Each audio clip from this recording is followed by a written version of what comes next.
الدهر لم يكن شيئا مذكورا। মানুষের জীবনে কি এমন সময় এসেছিল না যখন সে কোনো বিষয়বস্তু হিসেবে পরিগণিত ছিল না, কোনো অস্তিত্ব ছিল না? আমি বিনা অস্তিত্বে তোমাদেরকে সৃষ্টি করেছি।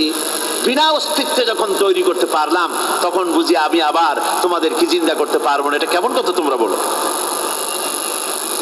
ওরা বলে وقالوا أإذا كنا عظاما ورفاتا أإنا لمبعوثون خلقا جديدا।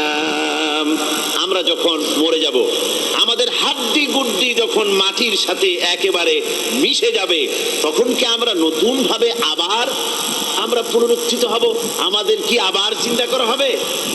আল্লাহ রাব্বুল আলামিন বলেন কুল কুনু হিজারাতান আও হাদিদা। ও নবী শুনিয়ে দেন, তোমরা যদি মরে গিয়া মাটির সাথে মিশে গিয়া যদি পাথরও হয়ে যাও আর যদি তোমরা লোহাও হয়ে যাও, তারপরেও আল্লাহ রাব্বুল আলামিন তোমাদেরকে চিন্তা করবেন, আবার তোমাদের উঠাবেন।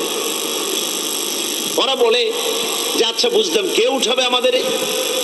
কেমনে উঠাবে? আল্লাহ পাক বলেন ফাসায়াকুলুনা মান ইউঈদুনা।